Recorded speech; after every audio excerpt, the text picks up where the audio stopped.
Hi, and welcome to the Whole House. Today I want to give you 3 tips for thriving through the holidays.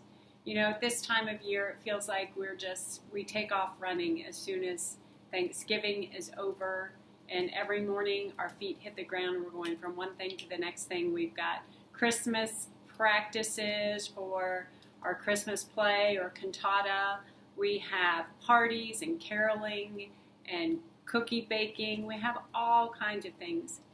And the kinds of tips that I want to give you today are not the tips about go onto Pinterest and find the perfect Christmas tree or find the perfect ornament to make. Not that those are bad things, those are fun things to do. But it's more about your care, taking care of yourself during the holidays. So number one, I even have my notes. Rest. Get some rest.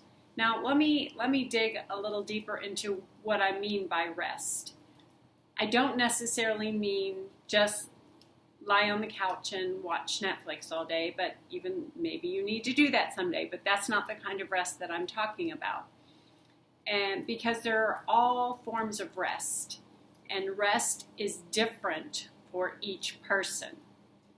And when we want to enter into a season of rest during the day, that doesn't mean that we don't do our normal responsibilities, because if we get into that kind of thing where if we have small kids at home and we're not doing any meal prep or we're not thinking about what they're going to have for lunch, then obviously things are going to fall apart. This is a different kind of rest. It's an intentional kind of rest that you do with your children. It might be, planning to do a movie one afternoon and you make the popcorn and the hot chocolate. So you're still doing the work, but it's a kind of a rest. Because the rest that we need is a kind of rest that will fill us back up. So when we go back to doing what we're doing, we're not exhausted and overwhelmed. And I remember one of the things I used to do with my youngest when he was still napping during the day was just lie down on the floor next to his crib because he didn't go to sleep very well. And if that's the kind of rest that you can get, then take it. Another kind of rest is doing something creative. For me, I love that. I love projects. I love painting things. I love restoring furniture. I love decorating for Christmas. And I'm actually, every time I leave the house and I'm driving down the road, I'm looking at all the pine trees going, is that on someone's property? Because I'm going to bring my shears and I'm going to stop and get a piece of that because I love that. That's refreshing and restful to me. And just remember when Jesus said, come unto me, all you who are heavy laden, and I will give you rest. He also says, take my yoke upon you. Whenever there's a yoke involved, then that means that there's work involved.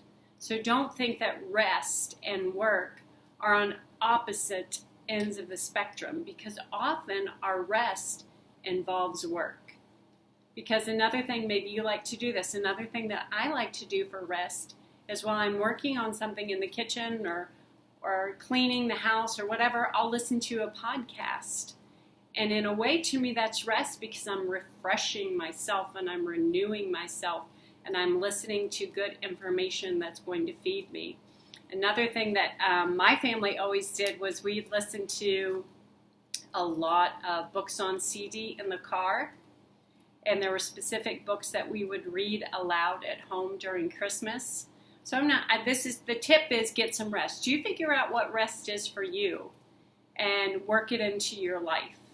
And work it into this season, because it's very important to refresh yourself during this season. And this leads right into my second point, because my second point is to get an Advent devotional for yourself too. And we always did all the Advent devotionals with my kids, and my children do that with my grandchildren. So that's really important for your younger kids to understand the meaning of the season, because like we said in this week's podcast, starting your own Christmas tradition how kids learn about something is repetition, and it's layer upon layer upon layer. Well, as adults, we're no different.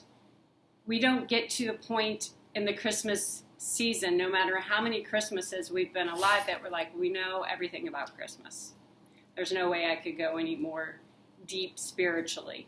It's important for us, especially if we fill ourselves up and study the Word and study the meaning of Christmas and pray that God will give you a new dimensional understanding of what Christmas is really about Jesus coming to earth, and study Joseph and Mary. And I did that when I wrote my devotional, 25 Days of Thriving Through Christmas. I did a chapter on Jesus, a chapter on Mary, a chapter on the wise men, a chapter on Joseph.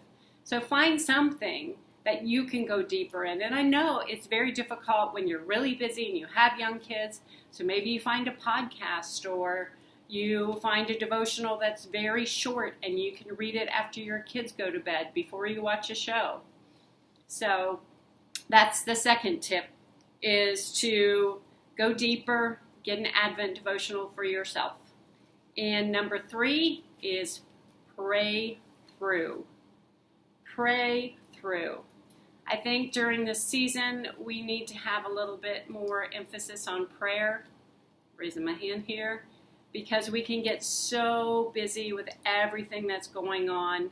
And when we are celebrating and everything's going right, we're often just enjoying the celebration.